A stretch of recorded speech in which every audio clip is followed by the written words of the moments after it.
Hi, Guy. Hello, Gary. How are you? Where are we? Where are we? I've lost Denver. Denver. We're in Denver. It is getting a bit like that. Well, at least you're in your room. I'm downstairs in the boardroom because I have no internet in my room. There's some sales conference going on outside. Yeah. No, it's tricky. We are in Denver, but we seem to be bouncing around a lot at the moment. We played this little sort of game the other night when we were naming cities that we'd been to and trying to remember what the hotel looked like, and and most people couldn't. Gig. Yeah, all the gig. Yeah, it all gets mixed up. The thing is, because we move so fast, this tour moves so fast, it's impossible to get a fix on anything. I mean, I was just remembering, like, New York was 5 days ago. Yeah, but it seems like an eternity. I mean, that's what I mean. And there's been 4 cities since then. It's insane. Yeah, I mean, the thing is with touring is, and I think the most stressful thing is the change. It's every time you enter a new hotel room, it's getting used to that space, trying to claim that space. Do you know a dog woke me up in the middle of the night outside my room, crying outside my room? It was so freaky. It turns out it's a dog-friendly hotel, and the woman across the hall has got a dog. And must have let it out for some reason. But the only constant is the stage that we walk onto, which is always exactly the same mapping, and the bus, of course. Well, it's also the thing is because it's just checking out of your room, which you do every day, is traumatic. It's traumatic. You always think you've left something. You always, Yeah. So you have that trauma every day. I'm sure there's people with kind of proper jobs and everything who are just going, I mean. There's only so much sympathy you can ask for, isn't there? Really? Our coal face isn't too hard, is it, really? Do you know what I mean? Yeah. Anyway, Darryl Jones, a bass player. Darryl Jones. Extraordinaire. I'm just going to sit back and watch the fireworks between 2 amazing bass players, I guess. Well, I don't know. No, he's a proper grown-up, can run with scissors and everything. I mean, because his career path is extraordinary because he's got this film out, which we watched, and there seems to be, like for most of us, my career followed this quite sort of, if you look at it in the past, it was this quite steady upward curve, sort of culminating in Pink Floyd. And once you're there, all the stuff that comes around that, you're already there. But it was a steady curve. Whereas him, there's like a chapter missing. Yeah, straight to Miles Do you know Davis. what I mean? Yeah, straight to Miles Davis, right? And so I'm very intrigued to get into that. I know. And so he plays for the Rolling Stones. He plays for the Rolling Stones. He's played for the Rolling Stones for nearly 30 years. I mean, he's still not considered part of the band. He's probably still on the payroll, but we all know Darryl from his work with the Stones. And also, he played on probably the best Sting album, Dream of the Blue Turtles, and Madonna he's toured with. So we've got so much in common. So much in common. Is he 5-string or 4-string? He's 4-string, isn't he? He's 4-string. He goes 5. But I mean, he's a jazzer. He's jazzers. I mean, jazzers don't go 5. They go straight to sort of 12. He's on this show to talk rock. Welcome to the Rockonteurs. Okay, guys, I'm ready. That's a big tune for sure. I actually wrote that originally for Tina Turner. Of course, I had gone and found Joni Mitchell down in Florida and brought her back. I've listened to a few of them and they've been really good, man. I've been sitting in the back of the car coming into London. They're brilliant. Thank you guys for still being around, still making music, still being into it, and doing this podcast. It's fabulous. So great to talk to 2 guys that have done this. Remember me? I'm in a band now. It's called Roxy Music. You know this thing about the 10,000 hours of experience? Oh, yeah, that's it. Get good at something. When we recorded Arnold Lane, we'd done about 50 hours. The Rockonteurs podcast with Gary Kemp and Guy Pratt. Keep on rocking! Oh, he's on, he's muted, he's on, he's muted. We can't see him, can't hear him. He's there, he's on, he's off. Video. Yay! Yay! Darryl. Can you hear me? I can hear you. Yeah, I can see. Great. I can hear you. Wow, that looks nice. Are you in France, Darryl? No. I'm in Los Angeles. Oh, you're kidding. Oh, you're just on the road. I was in France a couple of days ago. Ah. Yeah. Hello, we're in Denver. Denver. Thank you so much for joining us. Oh, man, real pleasure. We're in Denver. Oh, okay. Oh, cool. We're on the road. We play with Nick Mason, cool, from the Floyd. Oh, wonderful! Yes, Cool. We're doing that. And you're doing podcasts from the road. You guys are. Yeah, we're mate. I tell you, we're at it. responsible musicians. Who would have exactly what we are, Darryl. Oh, wow. Well, talking of responsible musicians, because you and I met backstage in Paris. We were introduced by my dear friend Chuck Lavelle. Oh, wow. Okay. And you were telling me about a bass you designed. Yeah, man. I've got stuff all around here, man. All of this stuff. This is a guitar. What was the one you designed, though? The one I designed is this one. It's a Fender, more than anything, it's a Fender type instrument, but it's got a little booty. Curves. Nice. Oh, it has. It's got a bum. Bass got to have some bottom, right?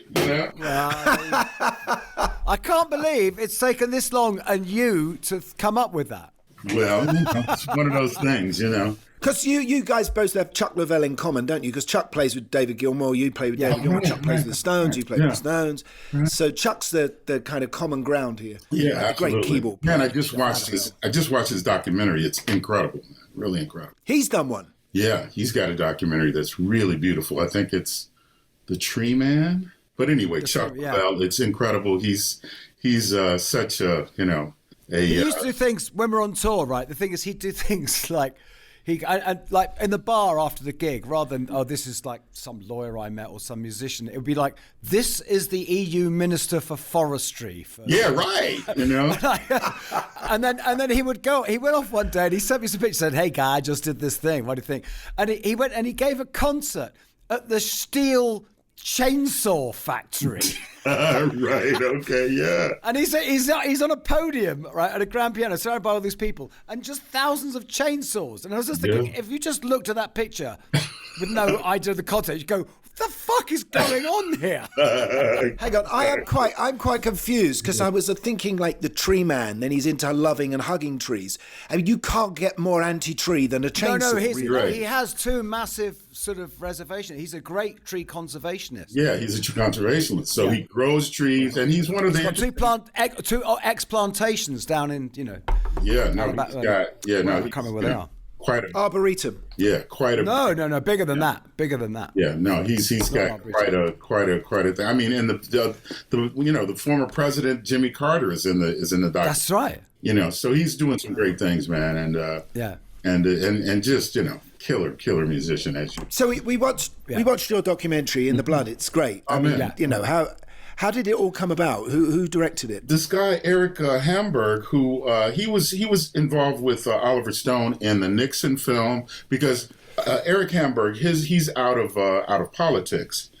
He was assistant to oh my God, what is it? One of the guys who ran for president a few years back. I'll think of his name. Democrat, I hope. Yes, and shouldn't give away my political leanings overtly, yeah. But Darryl's from Chicago. We know who comes from Chicago. Yeah, right, exactly. My political affiliations are probably pretty clear, considering where I'm from.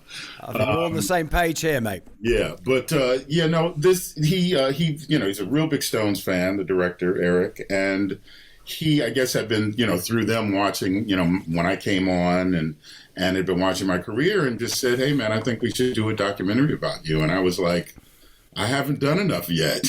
I mean, I was like, it's the Chicago second city kind of syndrome where you just never feel like you've done enough. Yeah. Oh, but he's got incredible bona fide. So I said, how do you say no to that? Such a thing. So. And how long did he follow you around for?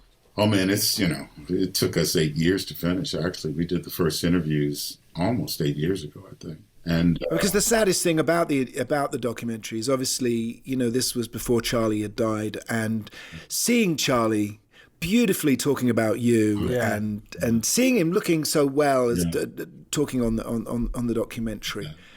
It's been tough. That's been a tough part of the last few years, man. It was exciting to get back to touring after the COVID years. But it was really sad that that he wasn't along with us. But because you must have had that, that jazz connection, which is because that was, as people said, that's why the Stones always swung like they do. Yeah, no, man, he was just such an extraordinary musician and person. I just watched a video of him being interviewed. I guess about the time, it must have been right before I joined the band. But also he looks so elegant and so handsome, man. He's that's one that hadn't occurred to me until a couple of nights ago. Not only was he an incredibly, beautiful dresser, but he's also a really handsome guy. But it's true, isn't it, what you say, Guy? And in a way, Charlie's got quite a lot in common with Nick Mason as well. That sort of slightly jazz influence playing. that loping in and out of 3/4 kind of, yeah. It's an English thing, I think, in a way. Apparently, you have shoes in common as well. Yeah, man. He took me to his shoemaker, George Cleverly, in London. And I've got George. Oh, okay. Let me make a note of that. Is that German? Is that German Street or somewhere? It's in that little archway. It's in that little. Right, exactly. In the Burlington. Yeah, exactly. Burlington Arcade. Burlington Arcade. Exactly. Yeah. We're not sponsored by them. Go and see George Glass. He'll take care of you. Yeah. And how was it really? The shift to now you're playing with Steve Jordan in the band, and because in a way it's bittersweet, isn't it? You're excited that you can still go out, but to not have Charlie there's been a very difficult situation. How are you fitting in with Steve? Well, Steve and I go way back. As a matter of fact, Steve Jordan and Charlie Drayton are the guys kind of who were my entree onto the rock and roll scene. I heard what they were doing with Keith Richards on the Talk Is Cheap record and thought, oh, wait a minute. Because I had been doing kind of the electric jazz thing, Miles and Herbie Hancock's and Steps Ahead and that stuff. And I'd done Sting, but I hadn't really done, too much more of the, the rock side. And so, but playing with Steve, man. So, he and I go, as I was saying, he and I go back. It's, it's the next best thing, I have to say. Absolutely the next best thing to playing with Charlie because he's such a student of this music, And, it's almost like seeing the world from, someone fresh's eyes. We've taken, we've looked back on some of the recordings. We've looked back on some of the live things before I was in the band, since I've been in the band. And so we're having a fresh look at the music. And I definitely, I commend him on, he's just trying to get it right, man. He's really trying to. So it's exciting. It's really exciting. And he's an incredible musician and got a great feel and because your whole growing up, man, in Chicago, and of course the very fact that you're Chicago, which of course is Mecca for the Stones. Yeah, right, exactly. Because for the Stones, all roads lead to Chicago, right? Yeah. So, and yet you are a part of this, from the documentary, all the music you grew up around, which is brilliant, which is literally everything that was on offer. Yeah. And I get your family had a lot had to do with that, right? Yeah, no, I was really, And it's actually very much reflected in the music you're making with your band. Yeah, I would say. Absolutely. Your dad was a drummer, right? Yeah. He didn't play a lot professionally, but just was always practicing in the house and taught me basically how to. God, how annoying! Yeah, right. But it's funny because what you grew up listening to from the time you're a child. It's comforting in a way. You come in the house, shopping with mom, Saturday evening, and it's like, oh, great, Dad's in the basement, doing his thing. You have a great quote in the film where you say, "The music I play is my childhood." Yeah, no, because think about, in the '60s, I was born in '61, so the music of the '60s and early '70s, man, it's a gold mine. And, and music wasn't quite as segregated then as it is now. Because, the Stones were on black radio. Elton John was on black radio, Goodbye Yellow Brick Road, all the, Angie was probably, to be honest with you, Angie was probably the first big song that Satisfaction, but I was, 4 years old when Satisfaction came out. So, but yeah, the Beatles, James Brown, and there was still blues stuff on, some blues stuff on the radio at that time. So, plus in the music scene in Chicago as well was also very fertile because you were doing, church gigs, you were doing nightclubs, you were doing, bar mitzvahs, you're doing all this different kind of stuff and playing all these different kinds of music. So it was a really fertile, kind of learning ground. Because you had music at your school from a very early age. Incredible music program at my school. Yeah, incredible music program. I mean, like anything that you wanted to get into, you were, there was an orchestra, and you were the director was like, Darryl, you used to write some charts for the orchestra. It's like, what? But the opportunities were there, to play a lot of different kinds of music and to write music and to, just to understand more about music and to spend all day from my sophomore year. There were 5, 6, 7 periods of music. So why is that? Because it was a state school, wasn't it? It was as you say, a public school. It was a public school, but it was just known for this music department. It was also known for football. There's some really great, American football players that came out, basketball players that came out. It was such a big school. I think my freshman class was 1,200 students. Right. And so the whole school was about 4,500 students. So it was a huge school, and great band, great orchestra, great vocal department. And so it was a vocational school. So if your vocation was music, then you really learned music in that way, as if you were learning, car mechanics or whatever. Now, Guy always talks about the reason he's the bass player is like he thinks a lot. This is true of all bass players. Is there was already a guitar player in the band? That's what you say, is it? That wasn't the case for me. I was a bass player from the very beginning, though I did start. I was, but only because my parents wouldn't get me an electric guitar. Oh, really? Well, why? I don't know if you remember in the movie. I talk about I didn't really know the difference. I knew that there was a bass. That's right. You had a guitar, but that must have been amazing because you were learning on a 6-string, but just playing 4 strings. Right. But that gives you such an edge. That's like how the Brazilian football team practiced with a smaller ball. Yeah. Oh, wow. Yeah. So that's the same thing. Yeah. Okay. That's the same thing. Right. Okay. Yeah. But what made the bass fall into your hands then? It was the guy, I saw this talent show. I saw the guy who I knew playing. I decided I'm going to ask him to teach me to play the guitar. And when I walked up to him and said, hey, man, I want you to teach me to play the guitar, he said, I don't play the guitar well. He says, you want to play lead guitar or you want to play bass guitar? And I said, well, what do you play? And he said, I play bass guitar. And I said, well, then I want to learn how to play bass guitar. And that was basically when I found out there was a guitar that had 4 strings. I didn't know that. I thought all guitars had 6 strings. And I thought the bass was this thing that from my dad's records, from Miles Davis records and, Count Basie and all of that stuff. I didn't know there was an electric bass guitar. I didn't know that instrument really existed. I mean, I was 9 years old, so, So, no, that's how What's funny, do you know what's funny, though, is that when the electric bass guitar first came along, it was jazzers who adopted it first. Rock and rollers still played stand-up. That's right. That's true. It's actually Lionel Hampton's bass player was the first. Right, exactly. That's right. Monk Montgomery. Wow. One of the first guys. Who was Lionel Hampton? Is the guy? Tell me. Vibe player who was around. He was around in the 40s, I guess, and was still touring when I started with Miles in the 80s. So he had a long and storied career.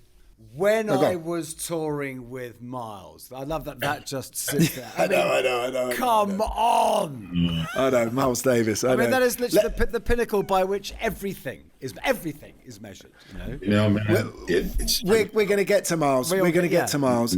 But you obviously took up the bass at the same time that the bass started becoming the lead instrument in funk music, right? Oh yeah, definitely. It was. I call it the second, bass renaissance, or nice. Because Jamerson, in the 60s, and then in the 80s, with cats like Bootsy and Larry Graham, all those guys, and But because I would always say because jazz was kind of where a lot of the, especially from things like Kind of Blue, where sort of modern bass playing as we know it kind of comes from. Because I would say, Darryl, I don't know if you'd agree, that actually it was left to Jamerson and I would say McCartney to actually write the book on what kind of pop bass playing was. I agree with you.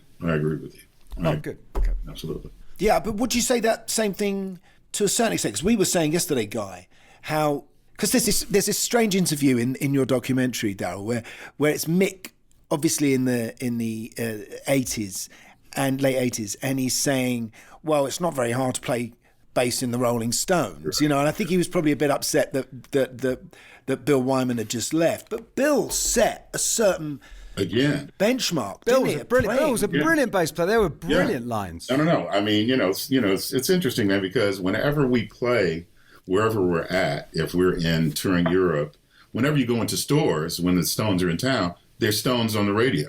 So you're hearing all of these songs, and I remember hearing "Start Me Up" and going, wow, we don't play that the way that they played it back then. And Bill is so funky on that. The same thing is true. Oh, yeah, his spacing. Oh, man. And the same thing is true for what he plays on Miss You. The way he messes around it's one of the great disco lines. It's one of the great disco lines. Yeah, the way he messes around with the downbeat, upbeat, boom, boom, ding, boom, ding, boom, ding, boom, eat, the way he messes around with that is brilliant. It really is brilliant, you know. So I would say I would have to add him and a bunch of the guys who we heard, because really when you think about it, the guys who were on the radio in those years in the 60s, late, in the 60s and 70s, all of those guys taught us how to play the bass. Yeah, okay. I don't want to get too muso, because I would say another just on Bill, that actually what makes the riff of Satisfaction work is the harmony he's playing on the bass. That's true, yeah. Because it's not what you think it is. No, it's not what you think it is. You hear the song, you think, oh, everybody's doing that thing. He's playing something else. He's playing something else, exactly. Mm-hmm. But it was Stanley Clarke, wasn't it, that really turned you on, though, Darryl? Yeah, he was definitely. And I remember buying some of those records when I was a kid, and I was getting into what was called jazz funk or jazz. Well, jazz fusion. Funk, it was fusion. Oh no. Well, I never said the word fusion when I was a teenager. But jazz rock. And he was all. I kind of pretended I liked him, but he was so difficult. It was like musical maths at times, wasn't it? A friend of mine lent me that record, the one with the Stanley Clarke record with him holding the bass. Yeah. And I ruined that record learning that stuff, because basically what I did was I took the album and put it on 16, and it's a little bit out of tune. So I retuned the bass so that I could learn those lines at half speed, So I agree with you. It was very difficult. It was that was when I just started playing the bass, and everything was about Stanley Clarke. Everything was about, and I was just thinking, really? Is that what I have to do? Because I can't. Maybe I should play something else. No, it was daunting. And then Jocko came along, and it just seemed like yet another layer. So what bands did you form then as a kid, and what kind of music were you playing locally? Well, a lot of funk stuff. Because you ended up playing with Clay, huh? Otis Clay. You ended up playing Otis Clay. Yeah, I played with Otis Clay, and so that was like my soul thing. That was a period where I was playing a lot of soul. And to be honest, I didn't play a lot of blues in Chicago. There were only one or two blues acts that I played with. It was soul, and with him more than anyone else that I really started playing that music. And so we played a lot of blues clubs, but it was it was soul music. He's very much. When you're a kid, man, it's like. If you look at funk, soul, blues, it's clear what's sexier. As a bass player, really. Yeah. Oh, yeah. Right. Yeah. No, absolutely. Absolutely. No, the funk thing. But was that your breakthrough as far as your parents were concerned? Was it now Darryl's got a job, and he's making some money, he's going to be a professional musician, or did they want you to be something else? No. I had all the support of my parents. They let the bands that I played with all through grammar school and high school rehearse in the basement, that's a real commitment. That lets you know your parents really are behind you if they let the band rehearse in your basement for years and years, So, no, I had complete support of my parents. And we've already got your dad practicing everywhere. You're right, exactly. And my mom loved music. As I said in the movie, she took us to see James Brown. Any place you could take a child to see James Brown between maybe 68 and 73 or 74.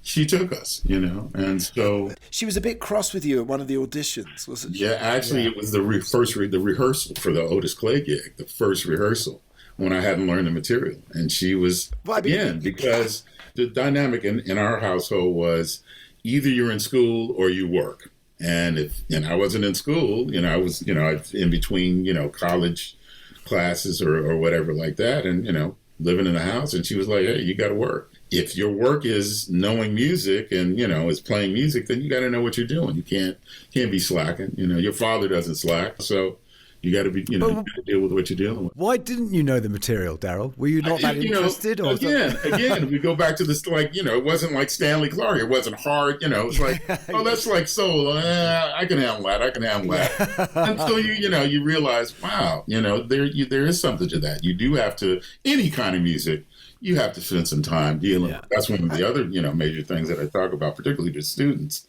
You can't be looking down your nose at anything and consider yourself playing it authentically. You got to give it some time. You got to give it time. You got to give it respect and some love in order to be able to. Simple and slow can be the absolute hardest. What did your mother say to you when you got back in the car? I can't believe she sat there watching. Just what I said. She said, listen, you call yourself this musician.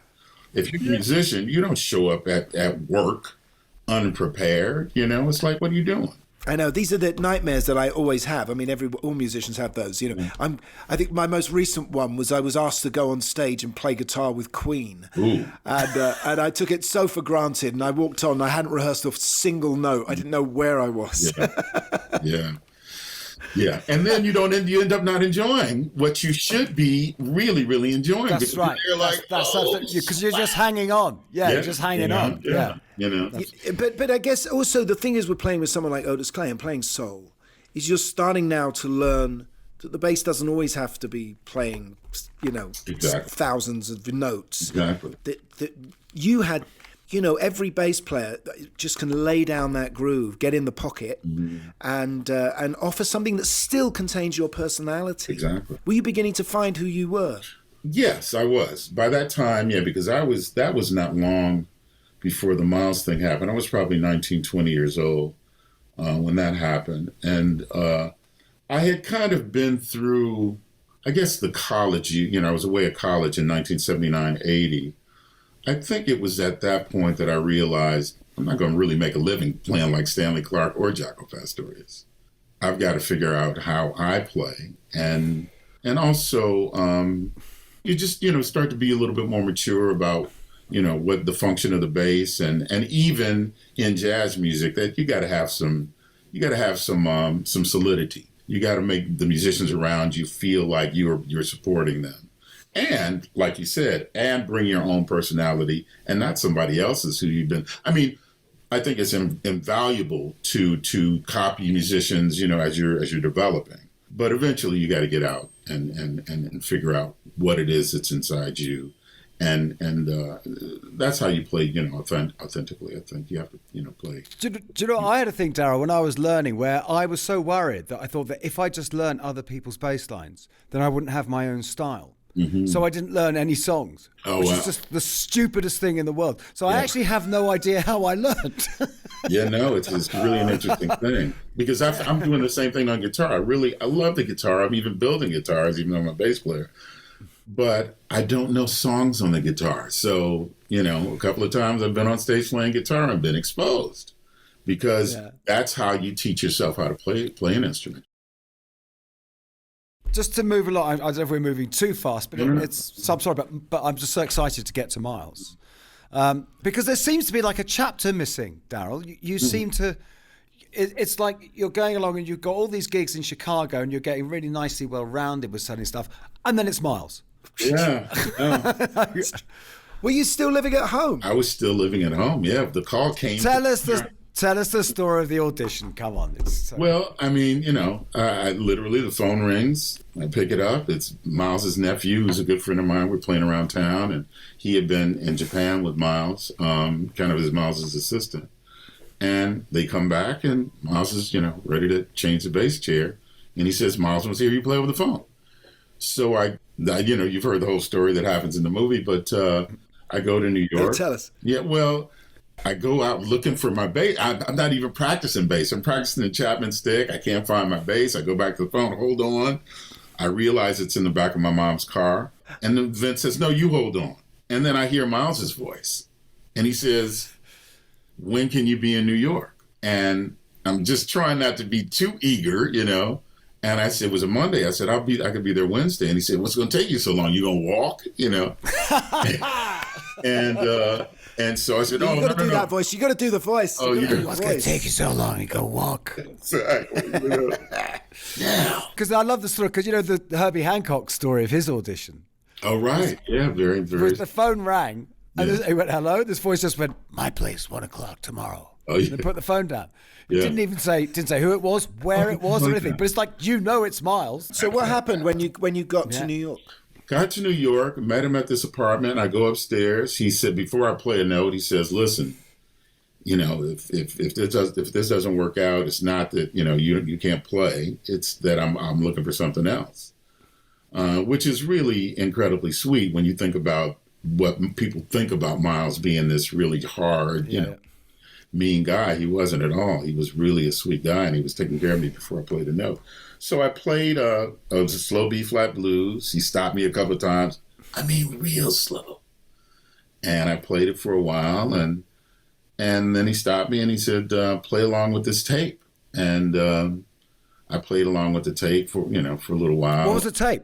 It was a board tape of some gigs that they had done in Japan, you know, like recent gigs that they'd done.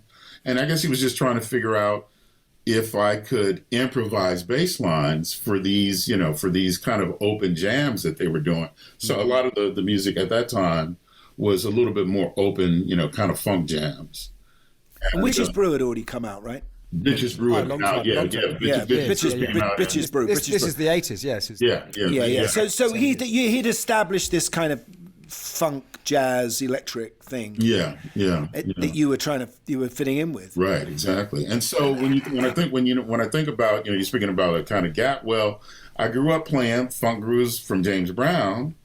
I grew up playing a little bit of jazz around town, and Sly Stone and Jimi Hendrix and all of these things that really did kind of prepare me for this moment. In addition to that, the guys who I grew up playing with, who were slightly older, they loved Bitches Brew. So when we jammed, we would try to jam like Miles Davis, you know, playing Bitches Brew. So when, you know, I remember the first night I played with him, he sent somebody to come and get me, and I go in his dressing room and he says, do you have any questions? And I go, no.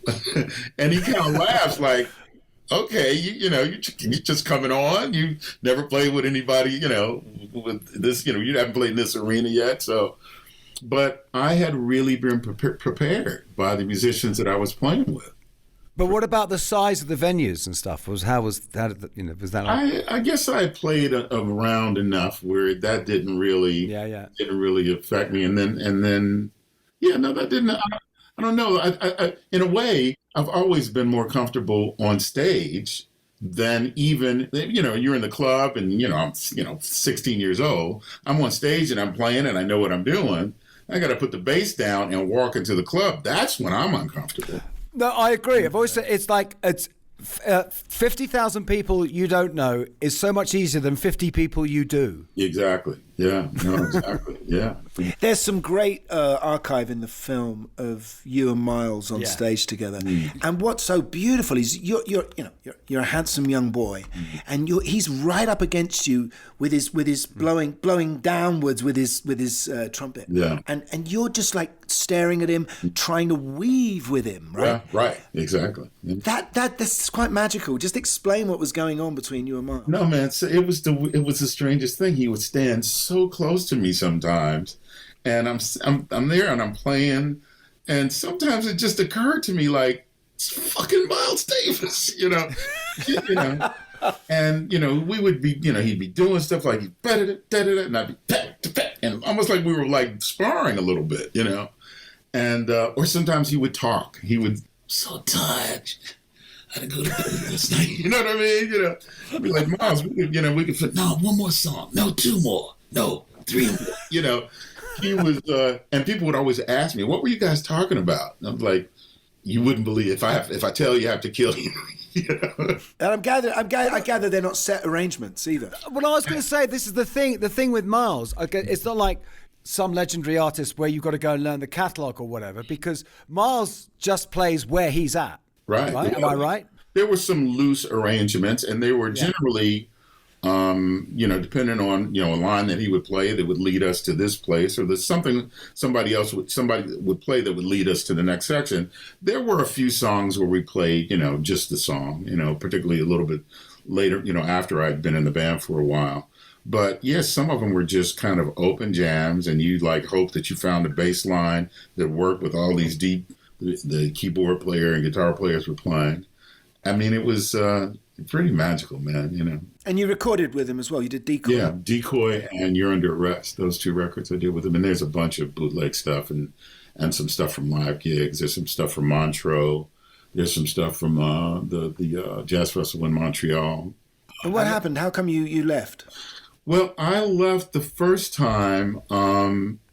I had recorded with Sting, the Dream of the Blue Turtles record. His best album, mate. Yeah, Sting's first album after he left the Police. And no, his best, I said. Oh, really? Wow. Yeah. No question. Oh, man, but, some of that Police. Amazing songs. Yeah, really great stuff. It just looked to be like something that I didn't want to miss. What was coming after we recorded that record, a world tour. They were just talking about doing a documentary. And I guess I just didn't want to miss it. And I thought it was maybe a chance to widen my horizons a little bit.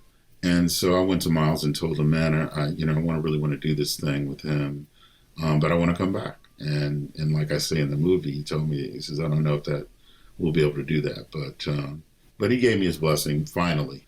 And finally. That's a real testament, though, that you did come back. But here's the Sting thing. This is really, really interesting. Mm-hmm. In that Sting was someone who started. He used to play in big bands and stuff up in Newcastle and everything. And he gave, he's this incredibly gifted songwriter and comes up through the whole kind of new wave thing. And the pop world becomes this giant pop star. And then once he gets to that platform, he uses that success and that reach to complete the opposite of most people, to get what you guys have. Yeah.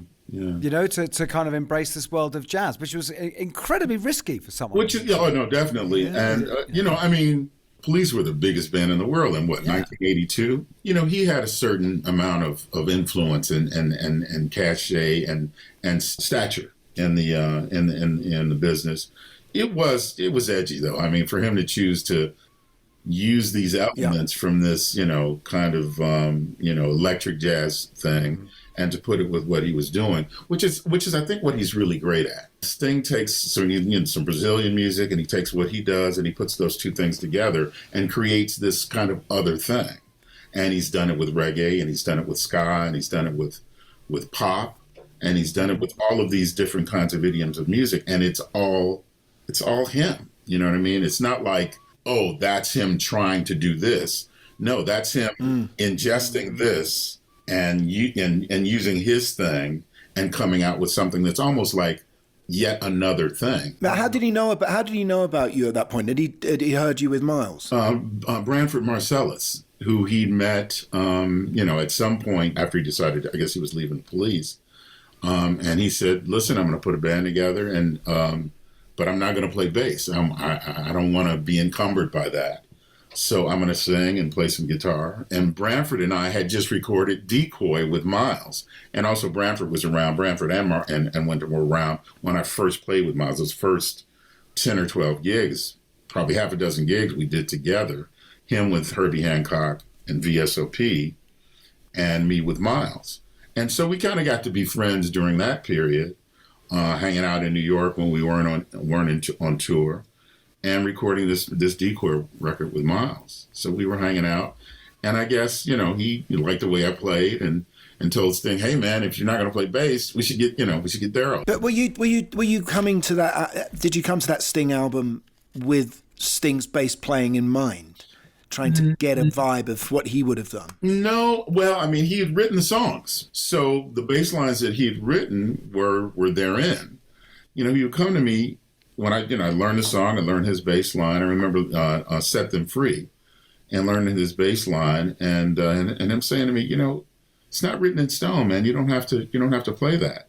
And I would kind of, yeah, man, but it's working. So I'm not going to change it just to change it. If what you wrote is working, then there's no need to change it. Now, I did change the way I played that song. I used my thumb and, and did some slapping on it and stuff. But it was a great bass line. And so it was more, his influence was more from the writing side.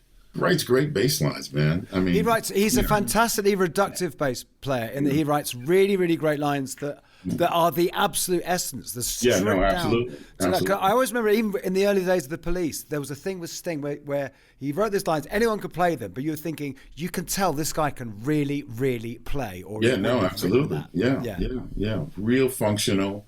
And sometimes, some of that reggae stuff was some of the stuff is pretty cool, man. So, and again, he really did give me space to kind of do what I wanted to do. But in a number of occasions, man, it was like, I'm not changing that. That bass line is working. But now I guess you're getting a reputation in pop music too, as a player that can diversify, if you like, and you get a call from Madonna. Yeah, that was a few years later. But yeah, that was, and it's kind of interesting because I was kind of looking to do something else. I was like, I would really like to have because I didn't really think about Sting as a pop artist. I thought about him more as like a rock guy who, a more broad, kind of rock guy, bigger palette. Intellectual. Yeah. So Madonna was my move into the real pop world. Well, we have that in common because I played with Madonna as well. Oh yeah, right. No, when did you play with her?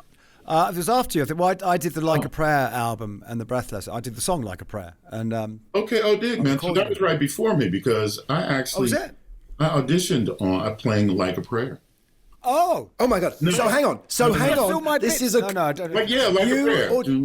You auditioned with Guy Pratt's bass line. Dig that! Who knew that? Yay!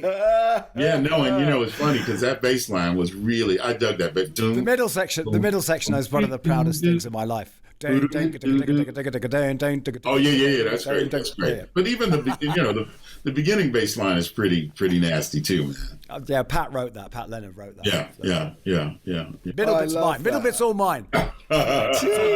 Okay, that's enough. Enough. You've had your moment in the sun. Yeah. But Darryl, what was it like being on the road with her? Because that's an amazing setup, isn't it? Yeah.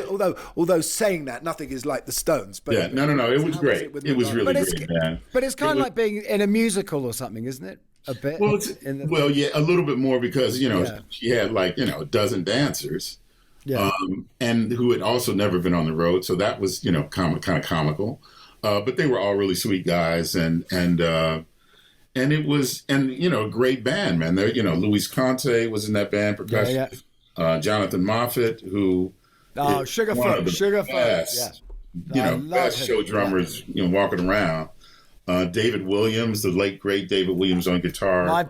He was my buddy. Yeah, man, great cat. And Kevin Kendrick and Jay Wendon, and Nikki Harris, and oh my God, I'm spacing on the.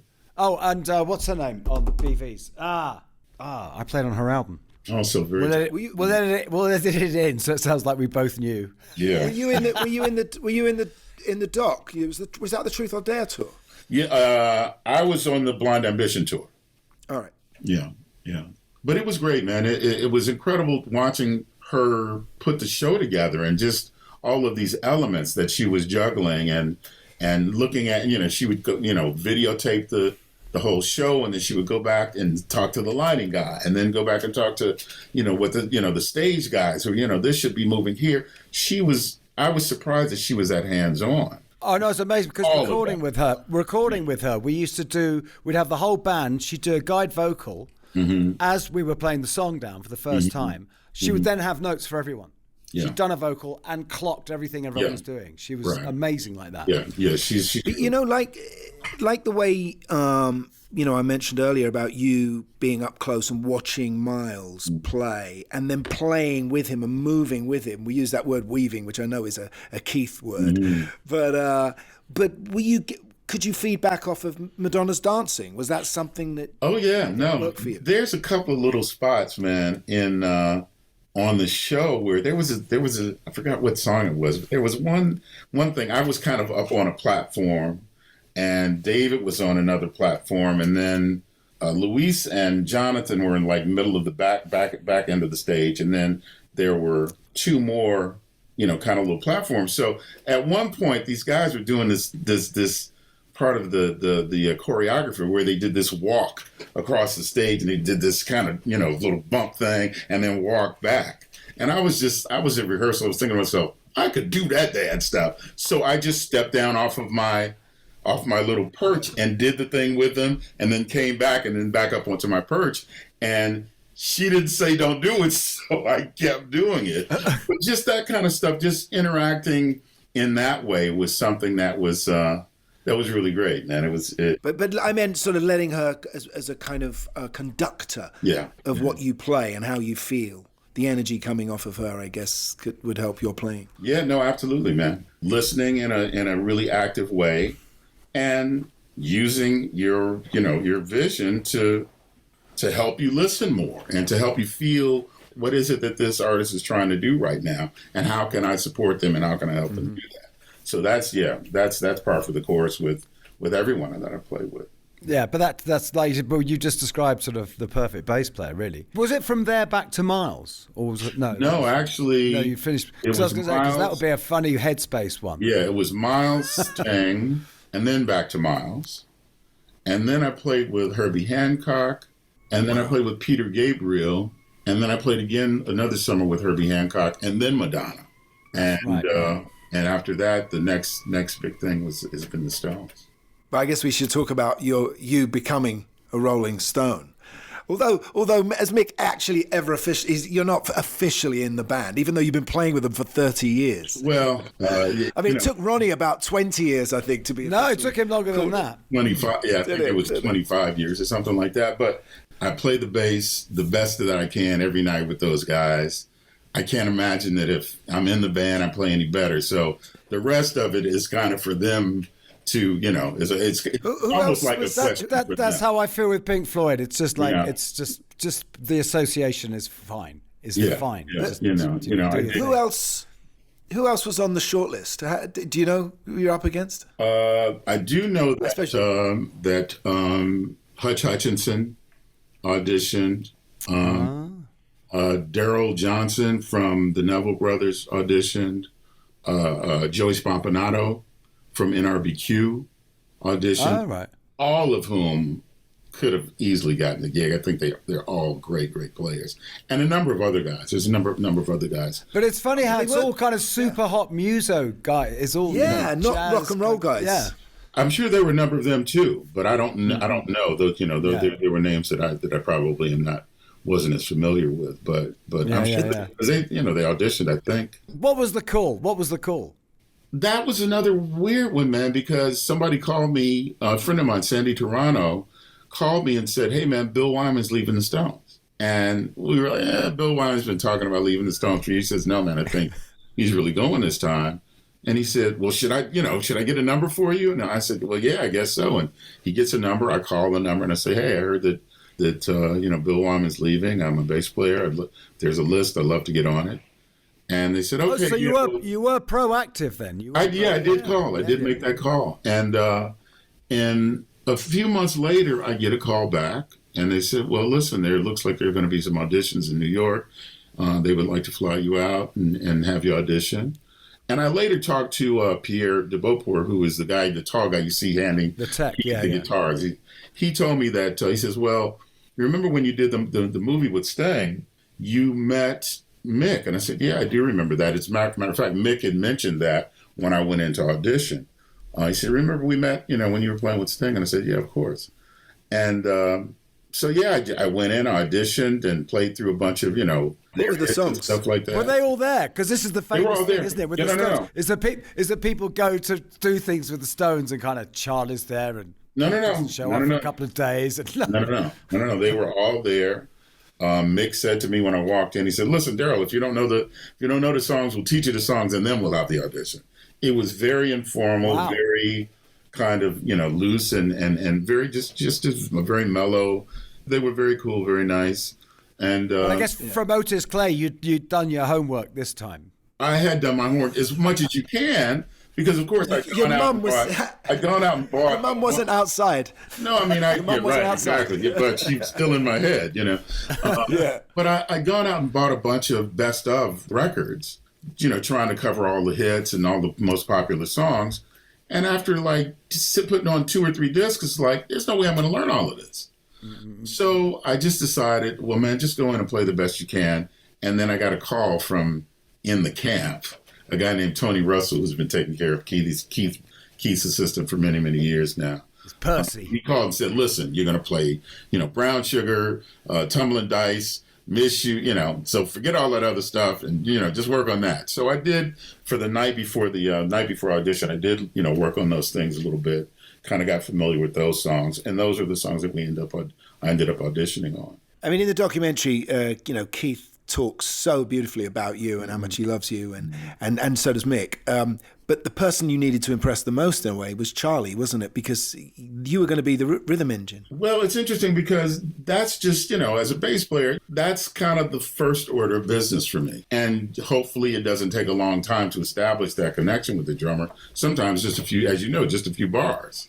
Yeah. And you can realize, oh, he feels this way and that works with with what I do. And so that was, you know, my approach to whomever I played with.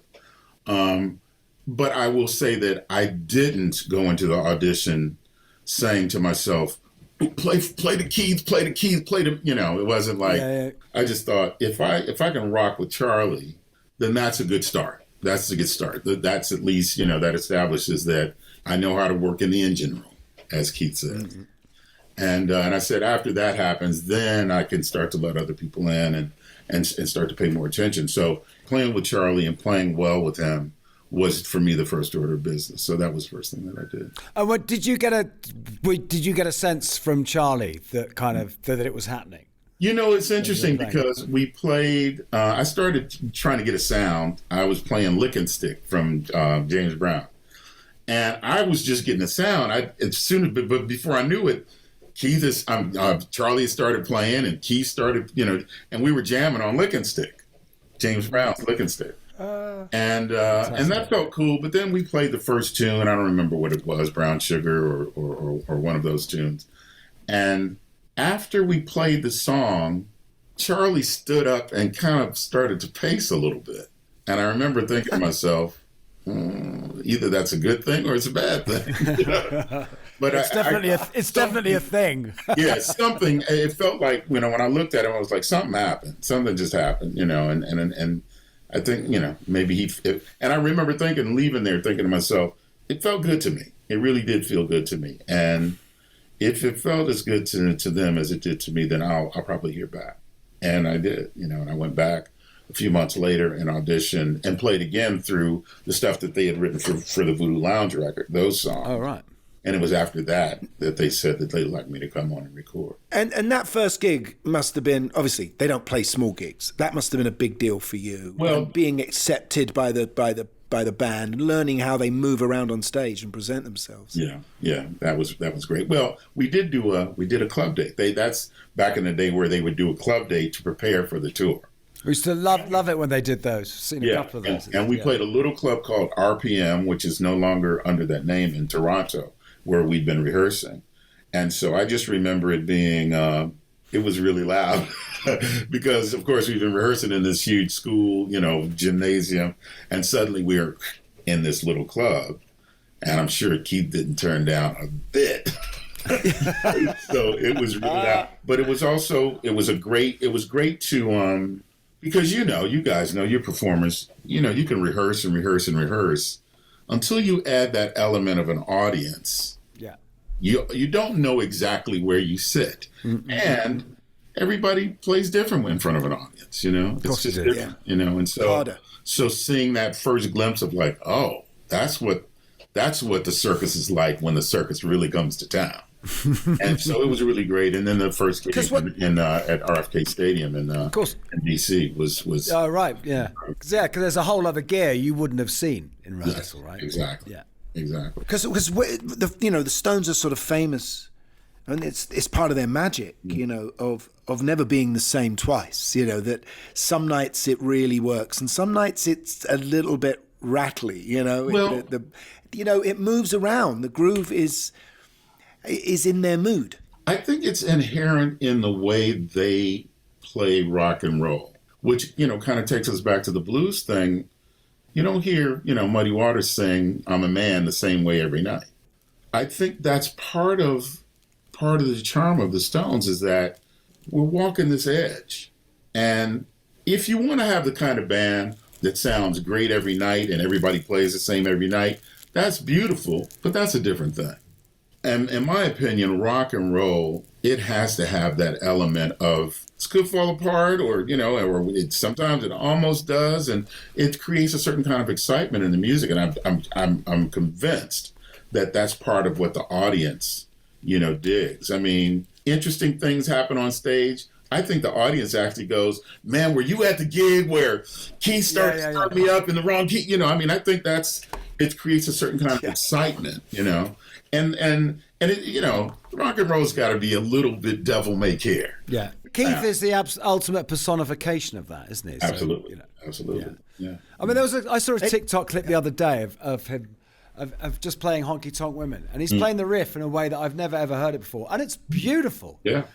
He probably doesn't even really know what he's doing, and he's gone into a real triplet thing with it, and it's gorgeous. Yeah. But is he your Miles or is Mick? Neither one of them. It's a little bit different. Who you keeping an eye on during the show? Who do you look at the most? All of them. And my monitor mix is a mess because I refuse to look back on this gig and have people, because Ronnie's on the other side of the stage, have somebody say, "Well, what was it like playing with Ronnie for 30 years? Well, I don't know. I didn't really hear him. So he's loud. He's loud on my side because I want to be able to really interact with him. I need to be able to interact with him. And of course, he's got his whole thing going on with Keith as well, isn't he? Exactly.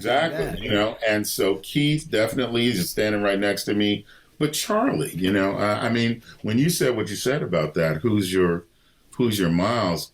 I thought first of Charlie. It's ensemble playing to me. It's like really letting all of that in. It's if I'm locked with Charlie and I'm looking at Mick dance and he seems like he wants some more energy, then I'm dealing with that.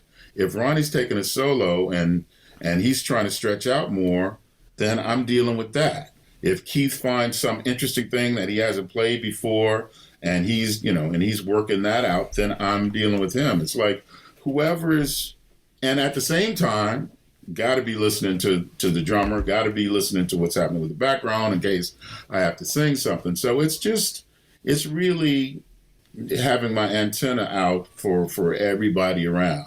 And our good friend Matt, who we know, who plays keys. Exactly. He's dropping in some string part, or the saxophone player is playing, Barry sax and playing a part that Bobby Keys played. That's a bass line, so I'm locking with him on that. So it's just like, whatever's happening, I'm trying to take it in and use it to inform what I play. Because I've noticed there's a couple of times where you get to really cut loose, because no matter how wonderful this is, you have this technical facility, which is so way above anything that would be required on this. You know what, man, though? Is there ever an itch that needs to be scratched there? Well, it's interesting, man, because I always feel like play for the song. Whatever is best for the song. Of course. And if you're playing some jazz fusion and what's best for the song is ripping some fast stuff, then I want to do that. But if it's not called for, then I don't really want to do that. And me, a friend of mine, we have these sayings about what's in rock and roll and what's not in rock and roll. And like a chorus pedal. There's no chorus pedal in rock and roll. And there's no drum solos in rock and roll. And there's no bass solos in rock and roll. So, I get this kind of feature. And in a way, I don't really play a bass solo because I'm still trying to play the bass line and for Miss You, and kind of be featured a little bit. So it's kind of back and forth, it's kind of back and forth. A bass solo is like, okay, I'm not going to play. I'm not going to worry about playing the bass. I'm just going to take a ride, And so I feel like okay, I'm going to do this feature now, but really, there's no bass solos in rock and roll. Yeah. Do you know what the problem with bass solos is? What kills bass solos for me anyway is that the bass has stopped. That's my point. There's no bass. That's why they suck, because there's no bass. So guitarists, keyboard players, they've all got bass going on. I literally heard Marcus Miller say that a while back. He was saying, the thing about a bass solo is you kind of got to play the bass part and take a solo at the same time. Because if you don't, you lose this big element that is kind of helping hold the music together. So that's really what I'm doing on the feature on this show. I'm really trying to play the bass. What's interesting about you and what comes out in the documentary as well is your love of song and how you're approaching your own soul band, really, that you're getting together, which is elements of soul and blues. Great. How's that album going? Some of that stuff I wrote years and years ago is just putting it in a band's hands and starting to flesh it out, which again I haven't done because there was a couple of years there where nobody left their house. So I'm just kind of putting that back together, and probably be next spring before I'm able to really, get back to it. But I'm excited about that too, man. It's a different seat. It's a seat that I haven't sat in much. I haven't sang a lot as a front man, and as playing bass and singing is tough. And lyric writing, which is another thing that I'm really excited about, and have a real love for, people who can do that well. Sting is chief among them. So yeah, I'm excited about that, man, and I just want to do more, and yeah. Good. Well, listen, we don't want the Stones to stop either, so somehow fit it all in, Darryl. That's the. And I'm hoping the Stones making a new album at some point soon. I mean, there are some rumblings. I mean, we've recorded a lot of stuff over the last 5-6 years. So Charlie's going to be on there too. Yeah. Yeah. Hopefully, there's going to be some new music soon. I'm hoping so. Is your band going to tour, Darryl? Eventually, no, absolutely, man. When I can, find the right guys and put them together in a room long enough to really create a sound, then it won't be the Darryl Jones project. It'll be a band. Darryl, we're going to be in LA on Sunday. We're playing on Sunday night. You don't have to say yes to this. You can cut this bit out of the podcast. Yeah, man. Where are you guys playing? We're at the Orpheum. At the Orpheum. Yeah. Oh man, please, I'd love to come. Oh man, we would love that. Yeah, I would love that. Yeah, I mean, it's early Pink Floyd. It's the kind of mad psychedelic whimsy. Oh, dude, okay. And some nice space rock in there and stuff. It's from when Pink Floyd were a pop group. Proper prog rock band. Yeah, right. Before Dark Side of the Moon. Up to. We'd love to see. I would love to see Echoes. Oh man, absolutely. I wouldn't miss it. Yeah. We'll we'll sign off now, and then we can maybe we can grab your email or something. Yeah. Man, I just have to say, I love the podcast. I listened to the conversation you guys had with Thomas Dolby. Amazing conversation, man. You guys go back. You guys, seem to, the London scene. You guys seem to. But I really loved listening to that, man. I was a big fan of that Flat Earth record, man. I think that's some incredible music, man. Thanks, Darryl. That's great, Darryl. Thank you so much, man. That's warms the cockles. I really dig what you guys are doing. Well, thank you for coming on, and good luck with the film. Good luck with the new project, your own solo album, and long live the Stones. Man, thank you guys so much, man. Cheers. Thank you so much, man. It's been an absolute delight. Oh, another great conversation. I'm loving doing the Rockonteurs. I love doing the Rockonteurs. I love it. What's great is that's basically kind of all the stuff I would have wanted to say to him backstage. It would just be annoyed about boring him. You know what I mean? Yes, of course. You get the chance. Yeah. But a really warm person, really lovely person. Lovely he guy. He lives in that Rolling Stones world. I mean, that's some huge city that they create, isn't it? When they go on the road. It's not just a band travelling, is it? It's a country travelling. It's a campaign, isn't it? Basically. It's a campaign. That's what it is. Yeah. Anyway, so I think we have another one before we go home. I'm not sure. I don't know. There might be one more. I think there's one more. I'm not sure. If not, there might have to be a break while we unpack our bags just for a week or something. Yeah, and kind of debrief. debrief, whatever you call it. Yeah. Don't get the bends, will you? As you rise back into your ordinary civilian life. Unless we can get Tom York on. All right, so thank you to Ian today, who was our producer. Yes, thanks, Ben, Ian. obviously, at Gimme Sugar.